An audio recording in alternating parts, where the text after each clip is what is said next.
আল্লাহ প্রদত্ত জ্ঞান, আল্লাহর দেওয়া জ্ঞান। আর আল্লাহর জ্ঞান কারো কারো দেওয়া জ্ঞান না, প্রদত্ত জ্ঞান না, নিজস্ব জ্ঞান। তার মানে মালিক আল্লাহ, আসল জ্ঞানী সর্বজ্ঞানী আল্লাহ। আল্লাহ তার জ্ঞানের ভান্ডার থেকে এক একজনকে এক এক রকম দিয়েছেন। সবচাইতে বেশি যাকে দিয়েছেন তার নাম মুহাম্মদুর রাসূলুল্লাহ সাল্লাল্লাহু আলাইহি ওয়াসাল্লাম। এবার বললাম যারা বলছে জানি না, আপনারা কি বুঝাচ্ছেন যে নবী এই যে কিয়ামতের দিন কি হবে, জান্নাতে কি হবে, জাহান্নামে কি হবে, আল্লাহর খলিফা মাহদী আসবেন, দাজ্জাল আসবে, ঈসা আলাইহিস সালাম আসবেন, গজওয়াতুল হিন্দ হবে, এই যে এত এত এত এত ভবিষ্যৎবাণী করলেন, এগুলো তো গায়েব, এগুলো তো হাজির না। হাজির মানে প্রেজেন্ট, বর্তমান। নবী যখন বলছেন এগুলো বর্তমান না ভবিষ্যৎ, কোনটা এখনো আসেই নাই দুনিয়ায়। মাহদী এসেছে, ঈসা আলাইহিস সালাম এসেছে, আমার নবী ১৫০০ বছর আগে বলে গিয়েছেন। আরো কত যুগ পর না কত কাল পর আসবে আল্লাহ ভালো জানেন, কিন্তু নবী যা বলেছেন হবেই হবে। তো নবী যে কথাগুলো বললেন তার সময়ের বিবেচনায় এগুলো অদৃশ্যই, এগুলো তো অনুপস্থিতি, এগুলো তো গায়েবী। তাহলে নবী এগুলো জানতেন, আপনারা কি মানেন না? বলবো অবশ্যই মানি, অবশ্যই মানি। কিন্তু নবী জানতেন ঠিক ততটুকু, আল্লাহ তাকে জানাতেন যতটুকু। আর আল্লাহ যখন জানিয়ে দিলেন সেটাকে আর গায়েব বলে না। কেন? গায়েব শব্দের অর্থ অদৃশ্য না। গায়েব মানে হলো যেটা পঞ্চ ইন্দ্রিয় দ্বারা অথবা আকল দ্বারা অনুভব করা যায় না, চোখ দিয়ে দেখা যায় না, হাত দিয়ে ধরা যায় না, নাক দিয়ে ঘ্রাণ নেওয়া যায় না, ত্বক দিয়ে স্পর্শ করা যায় না, কান দিয়ে শোনা যায় না, এমনকি আকল দিয়েও চিন্তা ফিকির করা যায় না। আসমানে ফেরেশতা আছে, এটাকে চোখ দিয়ে দেখা যায়, কান দিয়ে শোনা যায়, হাত দিয়ে ধরা যায়, ত্বক দিয়ে স্পর্শ করা যায়? কিছুই তো না। নাক দিয়ে ঘ্রাণ নেওয়া যায় না। তারপরে বিশ্বাস করি না কি করি না? কেন? কারণ গায়েবের এই ইলম আমাদেরকে আল্লাহ দিয়েছেন তার কিতাবের মাধ্যমে। এজন্য আমাদের ঈমান আমরা এনেছি আমানতু বিল্লাহি ওয়া মালাইকাতিহি, ঈমান আল্লাহ আল্লাহর উপর, ঈমান আল্লাহ আল্লাহর ফেরেশতাদের উপর। তো যেই জিনিস কোনোভাবে জানা যায় না সেটাকে গায়েব বলে। তো আল্লাহ যখন তার নবীকে জানিয়ে দিলেন, নবীর বিবেচনায় এটা হাজিরই হয়ে গেল। যদি আমার বিবেচনায় গায়েব, নবীর বিবেচনায় হাজির হলো। কিভাবে? একই জিনিস পার্থক্য হতে পারে। মনে করেন একটা শকুন কত মাইল দূরে দেখে আর একটা মানুষ কতটুকু দূরে দেখে। আমার বিবেচনায় 2 মাইল দূরে যা আছে ওটা গায়েব। কেন? অদৃশ্য, আমার চোখের বাইরে, আমার কানের বাইরে, আমার স্পর্শের বাইরে, আমার জ্ঞানের বাইরে। কিন্তু ওই পাখিটার বিবেচনায় এটা বাইরে না, বরং ওর ঠিকই সামনে আছে। তাহলে পার্থক্য হয় নাকি? হয় না। তো জ্ঞান এক একজনের এক এক রকম। আপনারা জানেন আল্লাহ বছরের এক রাতে ফেরেশতাদেরকে 1 বছরের ডিউটি বুঝিয়ে দেয়, জানেন না?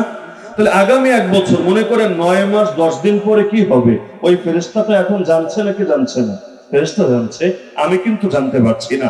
মায়ের পেটে যখন বাচ্চা আসলো ওই সময় ধরেন যখন বাচ্চার বয়স 1 সপ্তাহ, ডাক্তারও কিন্তু জানে না বাচ্চাটা ছেলে নাকি মেয়ে।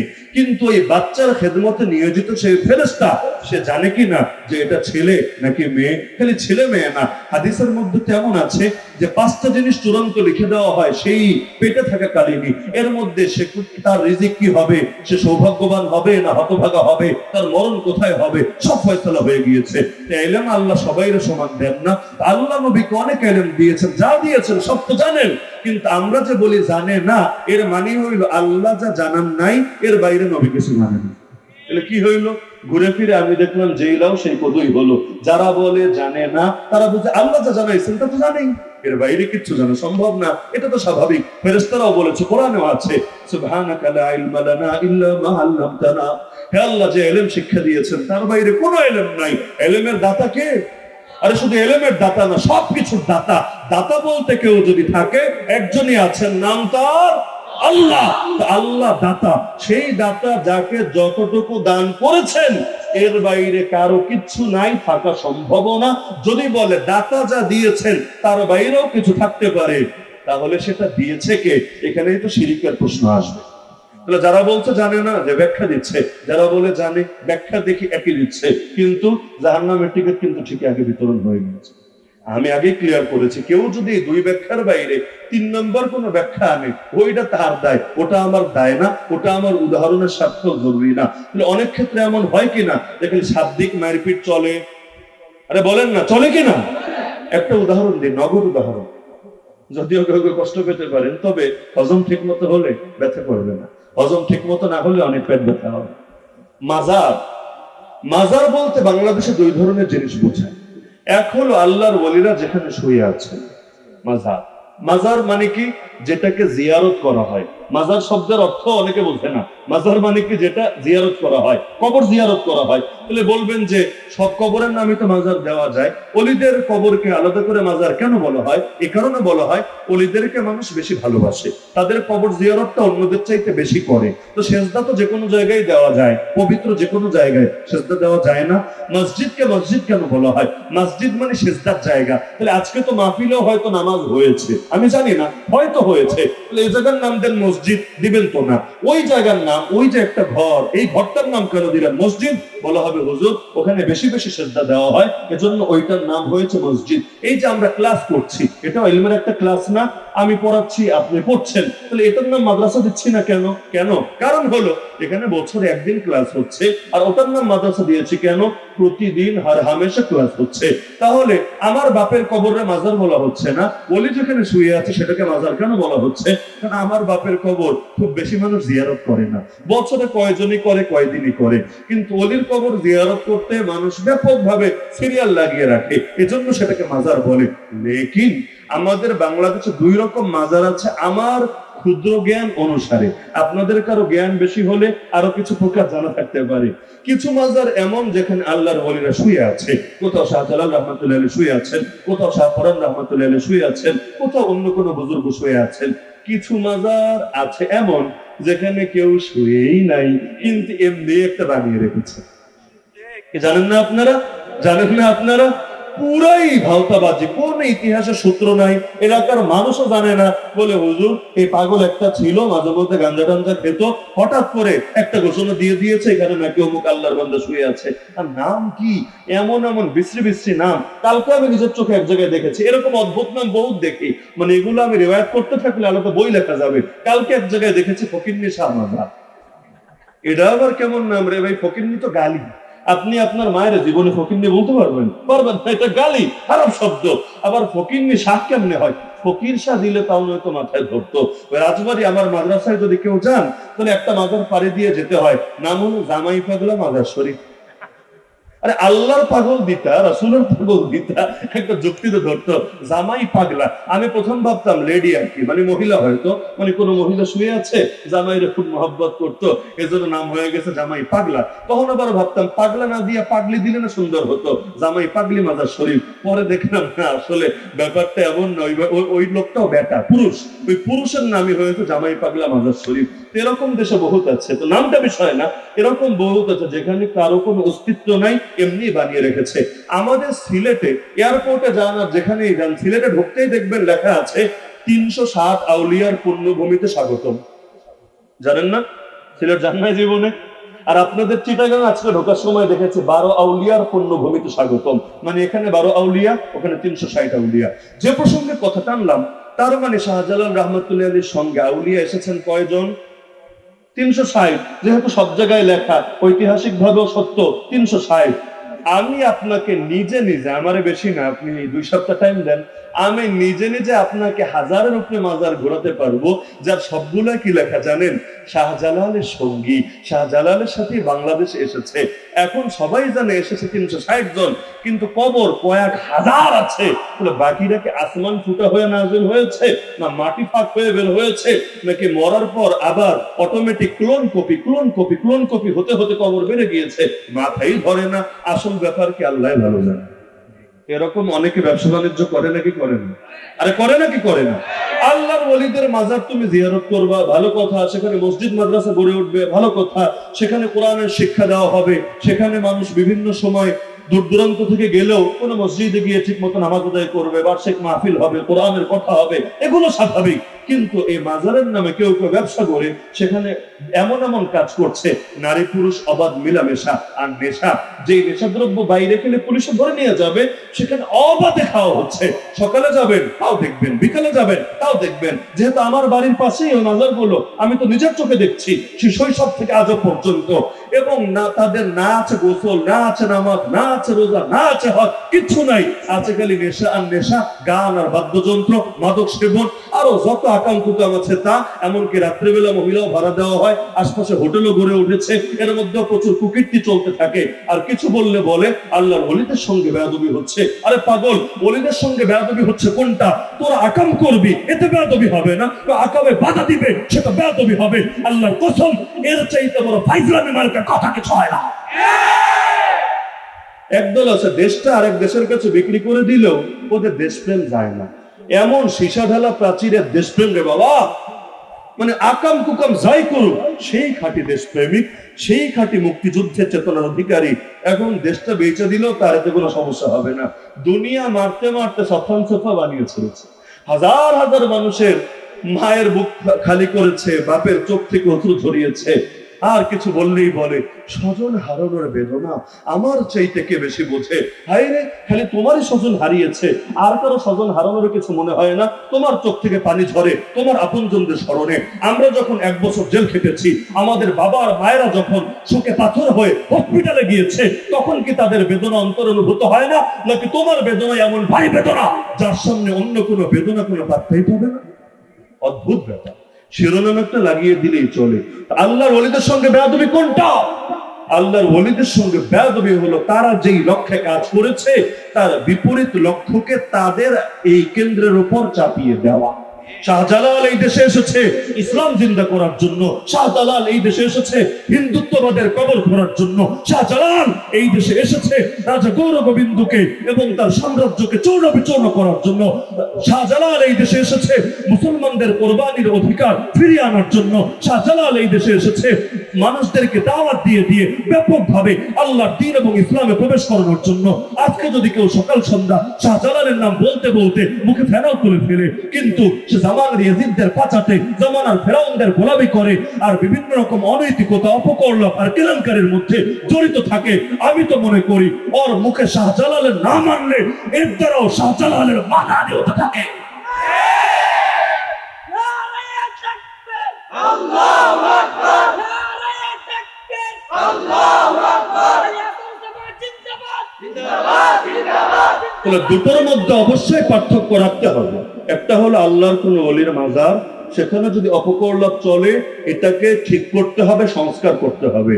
আর যদি এমন কোন জায়গা থাকে যেখানে কোনো ওলি শুয়ে নাই, এমনি বানিয়ে নিয়েছে, একটা বদনা রেখে, একটা তাবিজ রেখে, 1 প্যাকেট গাঞ্জা রেখে, 2টা ইয়াবা ট্যাবলেট রেখে এমনি একটা বানিয়ে নিয়েছে বিনা পুঁজিতে ব্যবসা করার জন্য, সেখানে সংস্কারের কথা না, ইতিহাস ঘেটে মানুষের থেকে সূত্র নিয়ে এই জায়গার আসল খবর গোটা জাতিকে জানিয়ে দিতে হবে। দুটো এক না। হিন্দু, খ্রিস্টান, বৌদ্ধ, আমরা তাদের কোন উপাসনায় বাধা দেই? আরে বাধা দেই? নিজেরা দেই না, বা আপনাদের দিতে বলি না। কেউ যদি দিতে যায় তাকে ফিরাই নাকি ফিরাই না? অবশ্যই ফিরাই। অপরদিকে কাদিয়ানি, আমরা কি তাদেরকে স্বাধীনতা দেই বা দিতে চাই? আমরা ওদের বিরুদ্ধে নিয়মিত আন্দোলন, প্রতিবাদ, প্রতিরোধ করি নাকি করি না? বলবেন হুজুর এরাও মুসলমান না, ওরাও মুসলমান না, এক মুসলিমের উপরে কোনো খেপা না, এরা বাধা দেন না। আর এক মুসলিমরে ওদের সভা করতে দিবেন না, ওদের ইস্তেমা করতে দিবেন না, ওদের এই করতে দিবেন না, সেই করতে দিবেন না। পার্থক্য কোথায়? পার্থক্য কোথায়? এটাই হলো বুঝতে কমন সেন্স লাগবে। পার্থক্য হলো এরা অন্য ধর্মের লোক বিধর্মী পরিচয় ধারণ করিয়ে আছে, এরা ধোঁকা দিচ্ছে না কাউকে, এবং এরা মুসলিম পরিচয় ব্যবহার করছে না, এদের দ্বারা কেউ প্রতারিত হওয়ার আশঙ্কাও নাই। কিন্তু ওরা বিধর্মী, নাম ব্যবহার করছে ইসলামের। এটা কেমন কথা রে ভাই? তুই যদি রাজাকার হবে রাজাকার থাক, দেশপ্রেমিক নাম লাগাস না। দেশপ্রেমিক হলে দেশপ্রেমিক থাক, রাজাকার নাম লাগাস না। বিয়ে করলে তুই স্বামী, বেশ স্বামী হিসাবে থাক, ধর্ষক নাম লাগাস না। আর ধর্ষণ যদি করিস তুই ধর্ষক, সেখানে স্বামী নাম আবার টানিস না। আলাদা আলাদা তো বিষয়গুলো। তো কাফের পরিচয় থাক, ব্যাপার না, কিন্তু কাফের মুসলমান পরিচয় নিয়ে থাকবে, এটা তো মেনে নেওয়া যাবে না। তো আল্লাহ নবীর দুশমনী বাংলাদেশে প্রচুর আছে, প্রচুর প্রচুর, এত বেশি পরিমাণ আছে যার অনেক কিছুর খবরই নেই আমাদের কাছে। লেকিন দুঃখের বিষয় কি জানেন? নবীর দুশমন কারা এবং কি কি চক্রান্ত করছে এটার খবরই নাই।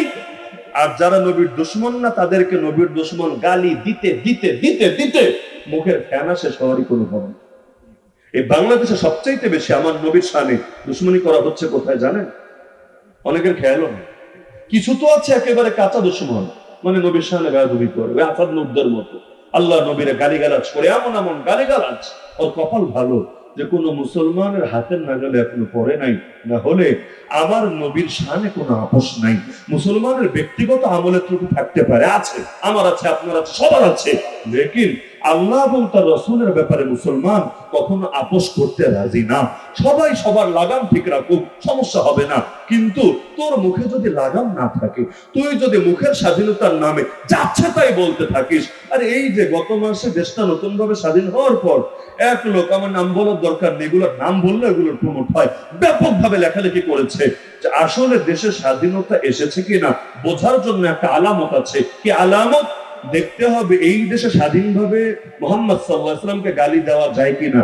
যদি যায় বোঝা যাবে দেশ স্বাধীন হয়েছে, যদি না যায় বোঝা যাবে দেশ স্বাধীন হয়। কত বড় স্পর্ধা, কত বড় অধ্যত্ব চিন্তা করতে পারেন। অথচ ওকে যদি বলেন তোর মাকে গালি দেওয়ার স্বাধীনতা দে আমাকে, দেবে না। তোর নেতা নেত্রীকে গালি দেওয়ার স্বাধীনতা দে আমাকে, দেবে না। আর তোর তন্ত্র মন্ত্রকে গালি দেওয়ার স্বাধীনতা দে আমাকে, দেবে না। কিন্তু আল্লাহ নবীকে গালি দিয়ে ওরা স্বাধীনতা উদযাপন করতে চায়, মানে স্বাধীনতার গানের নাস্তিকতা এবং আল্লাহ এবং তার রাসূলের বিরুদ্ধে বিদ্রোহ এই দেশের মধ্যে ছড়িয়ে দিতে চায়। তাহলে কিছু তো আছে এমন যারা এই কাজগুলো করে। এদের ব্যাপারে আমি কোনো নীতিতে বিশ্বাসী না। এদের ব্যাপারে কথা একটা, হয়তো তুই তোর মুখে লাগাম লাগা, তাহলে মুসলমানের হাতেও লাগাম থাকবে। তোর মুখে যদি লাগাম না থাকে, তোর মুখের স্বাধীনতার যদি দাবি হয় আল্লাহ নবীকে গালি দিয়ে স্বাধীনতার প্রকাশ ঘটানো, তাহলে কান খুলে শুনে নে, কান খুলে শুনে নে, মুসলমানের হাতেও স্বাধীনতা হবে। তোর মতো নাস্তিক বেঈমানকে জাহান্নামের দরজায় পৌঁছানো।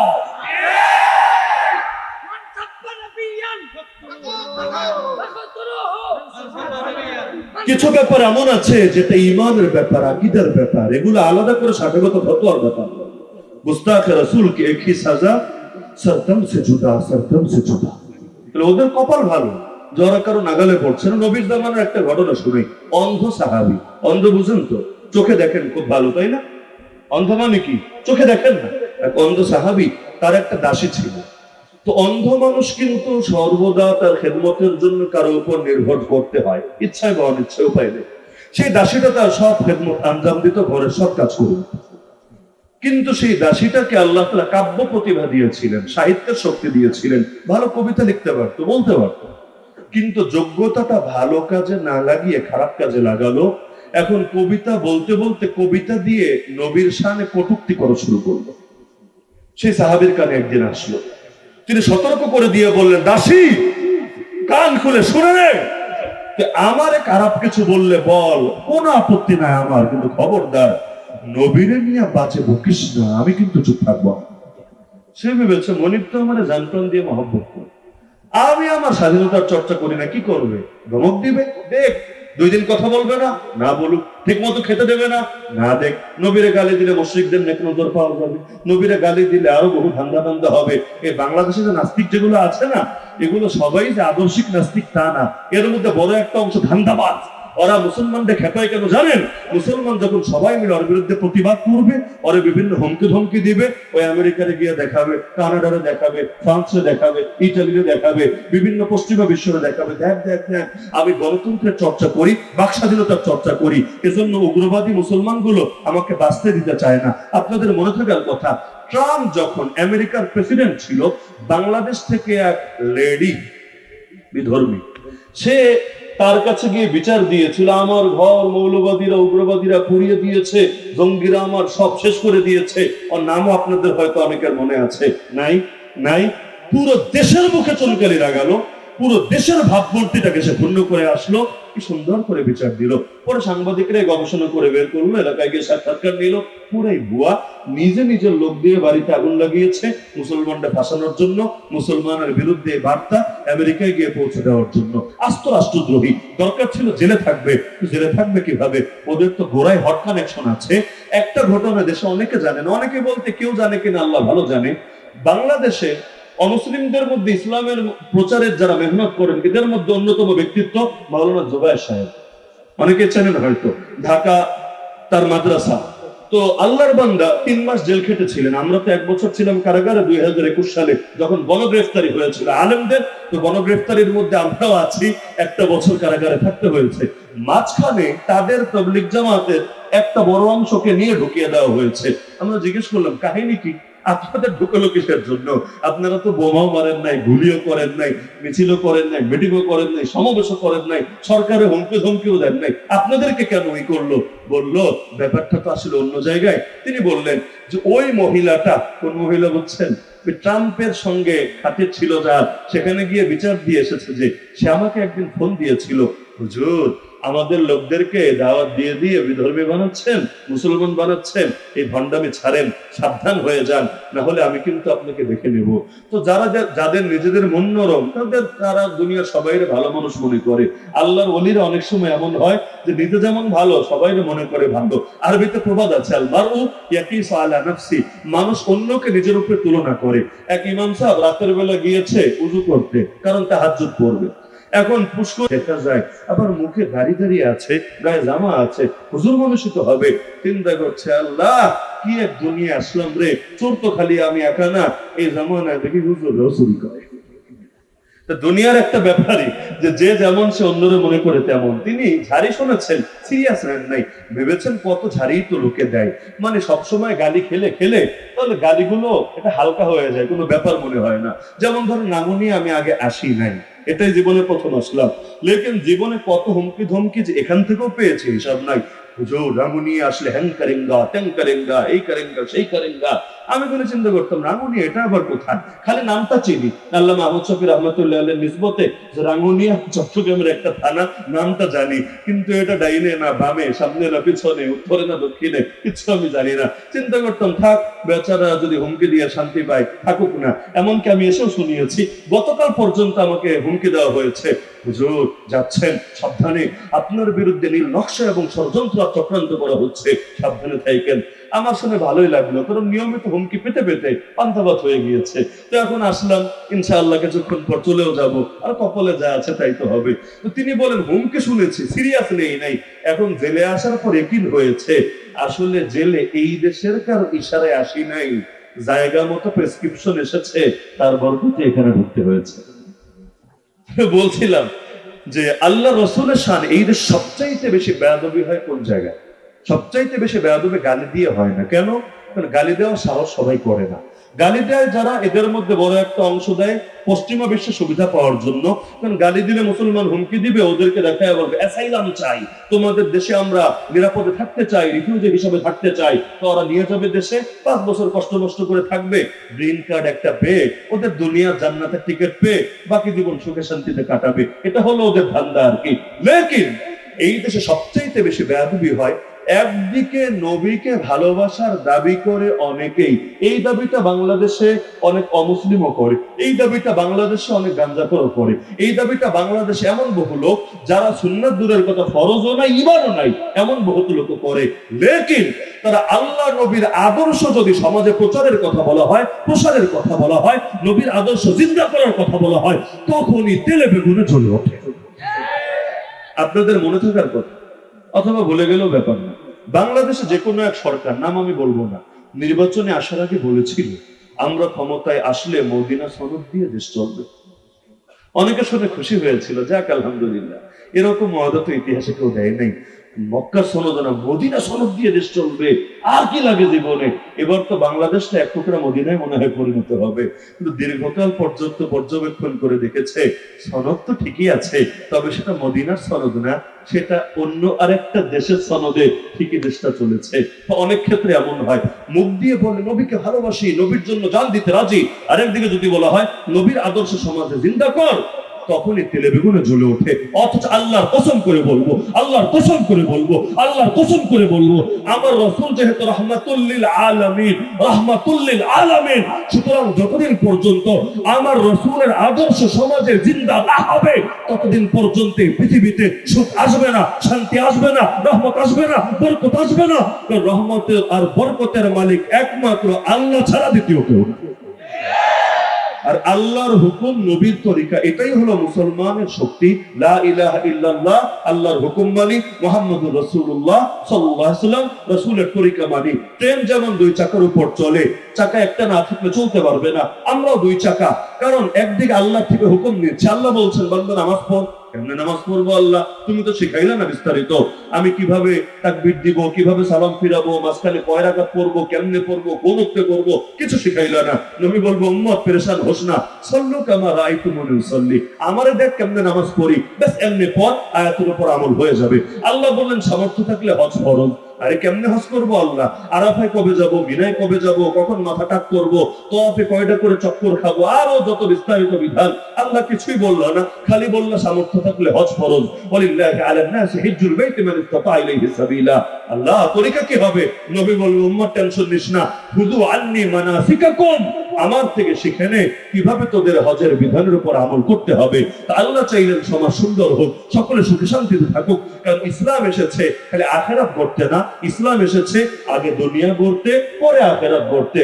রব্বানা আতিনা ফিদ দুনিয়া হাসানা, ফিল আখিরাতি হাসানা আগে না, রব্বানা আতিনা ফিদ দুনিয়া হাসানা ওয়া ফিল আখিরাতি হাসানা। তা আল্লাহর কাছে আগে চাই আল্লাহ দুনিয়াতে কল্যাণ দেন এবং আখিরাতে কল্যাণ দেন। তাহলে দুনিয়ার কল্যাণ যদি আল্লাহর হাতে না থাকে, ইসলামের মধ্যে না থাকে, কোরআনের মধ্যে না থাকে, নবীর আদর্শে না থাকে, আল্লাহর দোয়া শিখালেন যুক্তিতে। নবীর আদর্শ ছাড়া দেশ কোনোদিন সুন্দর হবে? বলুন সুন্দর হবে। কিন্তু আজকে বাংলাদেশের প্রতিটা সেক্টরে নবীর আদর্শ আছে। মসজিদে আসেন, নবীর আদর্শ মানতে পারবেন, মাদ্রাসায় আসেন, নবীর আদর্শ মানতে পারবেন, মাহফিলে আসেন, মানতে পারবেন, খানকায় যান, মানতে পারবেন। আর বাকি জায়গার কি হবে? যখন পার্লামেন্টে যাবেন, নবীর আদর্শের কি হবে? কোর্ট কাছারিতে গেলে নবীর আদর্শের কি হবে? থানায় গেলে নবীর আদর্শের কি হবে? বিচার আচারে গেলে নবীর আদর্শের কি হবে? ব্যাংকে গেলে নবীর আদর্শের কি হবে? শেয়ার মার্কেটে নবীর আদর্শের কি হবে? বিমা টিমার ক্ষেত্রে নবীর আদর্শের কি হবে? আরে আরো যে হাজার হাজার হাজার হাজার ক্ষেত্র আছে, সেই ক্ষেত্রে নবীর আদর্শের কি হবে? আমার নবীর আদর্শ কি পূর্ণাঙ্গ না অপূর্ণাঙ্গ? ইসলাম কি পরিপূর্ণ না অপরিপূর্ণ? কেউ যদি বলে অপরিপূর্ণ, অপূর্ণাঙ্গ, সে বেঈমান, আর ঈমানের এক পয়সাও দাম নাই, আর নতুন করে কালেমা পড়ে ঈমানদার হতে হবে। তাহলে ইসলাম যদি পরিপূর্ণ হয়, নবীর আদর্শ যদি পরিপূর্ণ হয়, তাহলে আংশিক মানলে হবে না পুরোপুরি মানতে হবে? উদখুলু ফিস সিলমি কাফা, ইসলামে বান্দা প্রবেশ করো পূর্ণাঙ্গ ভাবে, পূর্ণাঙ্গ ভাবে। আজ নবীর আদর্শ পূর্ণাঙ্গ ভাবে মানি না বলেই অশান্তি পিছু ছাড়ে না, ঝামেলা পিছু ছাড়ে না, বৈষম্য আর দূর হয় না, জুলুম আর শেষ হয় না। কারণ নবীর আদর্শ জিন্দা না করলে এগুলো সমাধান কখনোই হবে না। মাথায় গেঁথে নেন, আজকে এই মাহফিল থেকে মাথার মধ্যে গেঁথে নেন, আল্লাহকে নারাজ করে বান্দা কখনো ভালো থাকতে পারে না, আর আল্লাহকে রাজি করে বান্দা কখনো খারাপ থাকে না। তাহলে মুহাম্মদুর রাসূলুল্লাহ সাল্লাল্লাহু আলাইহি ওয়াসাল্লামকে ভালোবাসেন তো? আরে বাসেন তো, বাসেন তো। এই দেশের 14 কোটি 15 কোটি মুসলমান যদি নবীকে ভালোবাসে, নবীর আদর্শ প্রতিষ্ঠায় বাধাটা কোথায়? আমার তো মাথায় ধরে না। পয়েন্টটা বোঝেন। যদি এই দেশে সবাই ভালোবাসে, কারণ একটা লোক আমারে দেখান যে মুসলমান কিন্তু বলবে নবীরে ভালোবাসি না, এমন লোক অন্তত বাংলাদেশে খুঁজে পাওয়া যাবে বলে আমার মনে হয় না। এগুলো মঙ্গল গ্রহের এলিয়েন হলে হতে পারে, তো বাংলাদেশে এমন লোক আপনি পাবেন না। তো সবাই যদি ভালোবাসে, নবীর আদর্শ কায়েম হতে বাধা কোথায়? সবাই যদি ভালোবাসে, নবীর ওয়ারিসদের উপর কেন এত ক্ষেপে থাকে? সবাই যদি এত ভালোবাসে, নবীর ওয়ারিসদের জেলে ভরে কেন উল্লাসে মেতে ওঠে? তার মানে কোথাও না কোথাও ঘাপলা আছে। বাপরে অনেক ভালোবাসে, আব্বা তোমার জন্য জানও দিতে রাজি। হ্যাঁ ভালো কথা, আচ্ছা এই কাজটা করতো তুই দেখি। এখন আব্বা বলে ডাইনে যেতে, সে যায় বামে। আব্বা বলে কাম করতে, সে থাকে ঘুমিয়ে। আব্বা যা বলে সে তার উল্টোটা করে। আর দিন শেষে যদি বলে আব্বা কিরে তুই তো কোনো কথা শোনস না, না বাবার প্রেম আমার চাইতে আর কে ভালো বোঝে, আমার প্রাণ তো বাবার জন্য উৎসর্গিত হয়ে আছে, এমন ডায়লগ যদি বেশি বেশি মারে, বাপে ধরে আর হাড্ডি গুড্ডি সমান করে দিবেন। যে না মানলে না মান কথা হবে, এত কোথাকার কিন্তু এত ডায়লগ মারিস কিসের জন্য? ফাইজলামি পেয়েছিস নাকি? তুই কি অভিনয় করিস আমার সামনে? অভিনেতা হতে মনে চাইলে তুই ওই জায়গা মতো চলে যা, ঘরের মধ্যে তোর অভিনেতা আর মডেল শাস্তি বলেছে এটাকে। তুই এখন নবী, তোমারে ভালোবাসি, তোমারে ভালোবাসি, তোমার জন্য জানও কোরবান করতে রাজি। লেকিন আল্লাহ নবীর আদর্শের কথা শুনলেও গায়ে চুলকানি ওঠে, আল্লাহ নবীর আদর্শের কথা শুনলেও তেলে বেগুনে জ্বলে ওঠে। বাংলাদেশে এখন যারা ক্ষমতায় অধিষ্ঠিত আছে, এদের কেউ কেউ ইতিমধ্যে নতুন খেলা শুরু করেছে। আগে যারা ছিল তারা জঙ্গি জঙ্গি গালি দিয়ে দমিয়ে দিতে চাইতো যে কাউকে। আলেম ওলামার, হুজুর মানুষ আর দিনদার জনতার দমানোর সবচাইতে বড় অস্ত্র ছিল জঙ্গি জঙ্গি জঙ্গি। এই ভয়ে অনেকে কথা পর্যন্ত বলতো না, কোরআনের আদেশ পর্যন্ত মানুষের সামনে তুলে ধরতো না। এখন নতুন সুরে তারা গালি এনেছে যে আমরা তো নবীকে ভালোবাসি, নবীর জন্য ফেদা, তবে নবীর শরীয়তের কথা যারা বলবে ওরা খারেজি খারেজি খারেজি। 3G না 4G না 5G না, ডাইরেক্ট খারেজি, একেবারে একই সে। কিন্তু ওরা জঙ্গি বলতে যা বোঝাতো এরা খারেজি বলতে একই জিনিস বোঝাচ্ছে। সুতরাং আজকে এই শাহে রিসালাত সম্মেলন থেকে আমি এই মৌলিক বার্তাটাই দিতে চাচ্ছি আপনাদেরকে, নবীর পথ ছাড়া আল্লাহ পর্যন্ত পৌঁছার কোন রাস্তা নাই, কোন রাস্তা নাই। আর নবীর রাস্তা বাদ দিয়ে কোথায় আপনি চলছেন, কোন দিকে আপনি হারিয়ে যাচ্ছেন, এই মজলিস থেকে এই বার্তাটা নিয়ে নেন যে নবীর শান কত ঊর্ধ্বে বোঝা আমার পক্ষে সম্ভব না, কিন্তু নবী যেই তরিকা আমাকে শিখিয়ে গিয়েছেন তা আমি মোটেও ছাড়বো না। শেষ করি জাস্ট একটা উদাহরণ দিয়ে। আল্লাহ রাসূলের উপর কোরআন নাজিল হয়েছে কয় বছরে? 1-2 বছর না, 23-23টা বছর, তাই না? প্রথম নাজিল হলো ইকরা বিসমি রাব্বিকাল্লাযী খালাক, এই সূরা আলাকের 5টা আয়াত। সর্বশেষ নাজিল হলো কোন আয়াত? অনেকের মতে সূরা বাকারার এই আয়াতটা, ওয়াত্তাকু ইয়াওমান তুরজাউনা ফীহি ইলাল্লাহ। মাঝখানে কেটে গেল কয় বছর? 23-23টা বছর। অথচ বাংলাদেশে এমন ছেলেপেলেও আছে, পত্রপত্রিকায় দেখি 1 মাসে কোরআন খতম দিয়ে দিয়েছে। আলহামদুলিল্লাহ। খতম মানে কি? রিডিং না, একেবারে কোরআন হিফজ করে নিয়েছে, একদিনে 1 পারা। এমনকি পত্রিকায় পড়া লাগবে না। আপনারা নাম শুনেছেন কিনা আমাকে বলেন। শাইখুল আরবি ওয়াল আজম সৈয়দ হুসাইন আহমদ মাদানী রাহমাতুল্লাহ আলাইহি, নাম শুনেন নাই?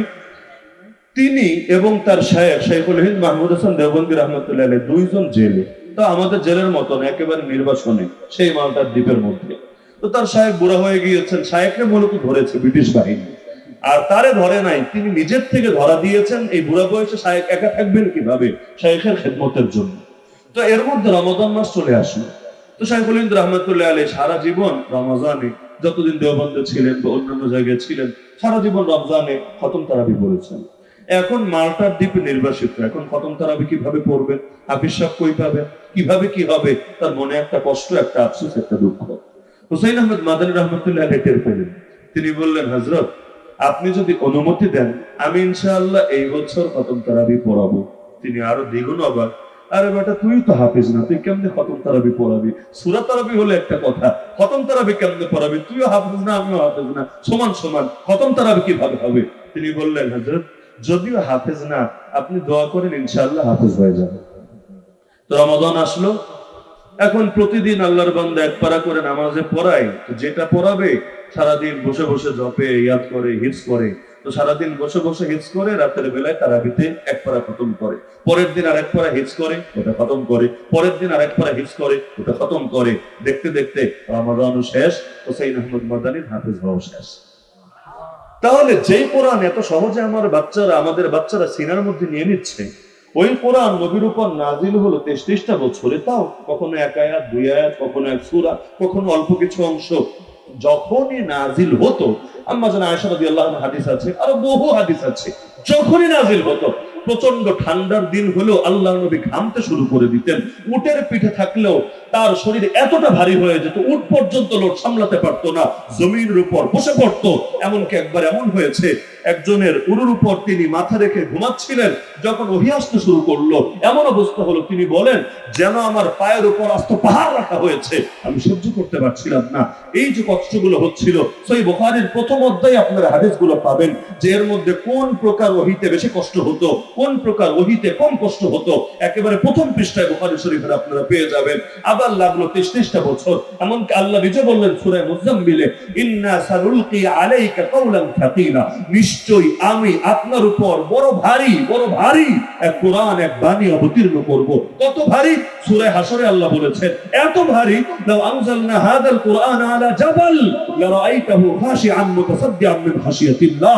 এই কোরআন হে হাবিব, আমি যদি কোনো পাহাড়ের উপর নাজিল করতাম, এই চিটাগাঙের মাটির পাহাড় না, সে আরব বিশ্বের পাথরের পাহাড়, মাটির পাহাড় ভিন্ন, পাথরের পাহাড় ভিন্ন, ওই পাথরের পাহাড়ের উপর যদি কোরআন নাজিল করতাম, হে নবী, লারাআইতাহু খাশিআন মুতাসাদ্দিআন মিন খাশিয়াতিল্লাহ, তুমি অবশ্যই দেখতা আল্লাহর ভয়ে এই পাথরের পাহাড় পর্যন্ত নত হয়ে গিয়েছে।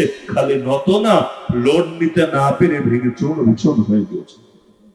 এমনকি এত ভারী, সূরা রাদের মধ্যে বলেন 13 নম্বর পারা, ওয়ালাউ আন্না কুরআনান সুইরাত বিহিল জিবাল আও কুত্তিআত বিহিল আরদ আও কুল্লিমা বিহিল মাউতা আল জওয়াব মাহদুফ ইয়ানি লাকানা হাদাল কুরআন। যদি কোন পঠিত বই গ্রন্থ এমন থাকতো যেটা পাঠ করে পাহাড়কে গাড়ির মতো এক জায়গা থেকে আরেক জায়গায় চালিয়ে নেওয়া যেত, মাটি কেটে টুকরা টুকরা করে ফেলা যেত, অথবা মরা মানুষের মুখ থেকে কথা বের করা যেত, তাহলে এই কোরআনই ছিল সেই পাওয়ারফুল কিতাব।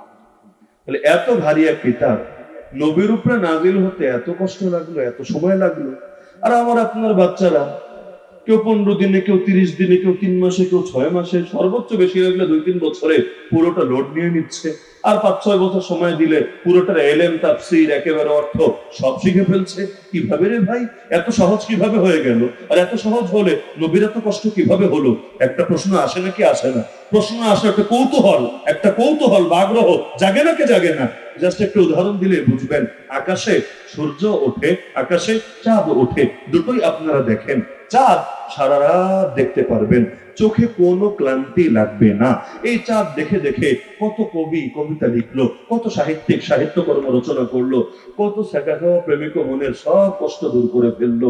এই চাঁদ দেখতে দেখতে হাজার বছর ধরে দেখে যাচ্ছে, তবুও মানুষের দেখার স্বাদ কুড়াচ্ছে না, প্রেম আর ভালোবাসার কোনো ভাটা পড়ছে না। সারা রাত দেখলেও মোটেও খারাপ লাগছে না, এমনকি মন খারাপ থাকলেও মন ভালো হয়ে যাচ্ছে। অপরদিকে সূর্য, চাঁদের কিন্তু নিজস্ব কোনো আলো নাই, জানেন তো আপনারা? যারা পড়াশোনা করেছে সবাই জানে চাঁদের কিন্তু নিজস্ব কোনো আলো নাই। আলোটা এসেছে কোত্থেকে? যেমন আয়নায় আলো নাই, কিন্তু আপনি একটা আলো মারেন, লাইট মারেন আয়নার দিকে, দেখবেন আয়নার ভেতর থেকে নূর বের হয়ে আসছে। কিরে, আয়নার মধ্যে নূর আবার কোথায়? আয়না ভাঙেন, দেখেন নূর পান কিনা। আর আয়নায় কোনো নূর নেই, আয়নায় কোনো আলো নাই। মূলত এটা বাহির থেকে যে আলোটা ফেলেছেন সেটা রিফ্লেকশন করছে। টাইলসের ক্ষেত্রে অনেক সময় হয়। তো চাঁদের নিজস্ব আলো নাই, সূর্য আলো দেয়, চাঁদ আলো নেয়। এরপর সেই চাঁদের আলো আপনি দেখেন এবং নিজেকে দামি মনে করেন। তো চাঁদ তো 2 নম্বর, মানে সে আরেকজনের থেকে আলো নিয়ে চলে। আর সূর্য, সে তো অরিজিনাল, সে নিজেই আলো দেয়। সূর্যের দিকে কয়েক ঘন্টা তাকিয়ে থাকতে পারবে? রাঙ্গুনিয়ার লোকেরা 2-1 ঘন্টা তো পারবেই। 20 মিনিট, 10 মিনিট, আরে 1 মিনিট, 1 মিনিট লাগবে না। একবার নজর দেয় না, নজরটা নামান, খালি এক নজর, বেশি লাগবে না। ওই রাস্তাঘাটে পাশ দিয়ে কেউ হেঁটে গেলে অনেকে যেমন নজর দেয় না, এমন পাগল আছে বলে, হুজুর দ্বিতীয়বার নজর দেওয়া তো জায়েজ নাই, কিন্তু নবীজি বলেছেন প্রথমবার নজর নাকি মাফ। এজন্য নজর একবার পড়লে আমি আর সরাই না, কারণ আরেকবার সরাই দিলে তো 2বার হয়ে যাবে। নবী যেহেতু বলেছেন প্রথমবার মাফ, ইয়া আলী লা তুতবি আইন নাজরাতান নাজরা ফাইন্না লাকাল উলা ওয়া লাইসাত লাকাল আখিরা, এজন্য দিলে আর আমি সরাই না। যদিও গিয়া ভুলভাল ব্যাখ্যা, কারণ নবী বলেছেন অনিচ্ছাকৃত দেখার কথা, অনিচ্ছাকৃত চোখ পড়ার কথা, কিন্তু যখন দেখে ফেললেন ইচ্ছাকৃত তাকিয়ে আছেন, তখন তো সেটা দায় আপনার। যেই কাজ অনিচ্ছায় হয় সেটা মাফ, যেই কাজ ইচ্ছায় হয় সেটা মাফ না। তো বলছিলাম সূর্যের দিকে তাকিয়ে থাকা যায় না, অথচ আলো কিন্তু সূর্যেরই।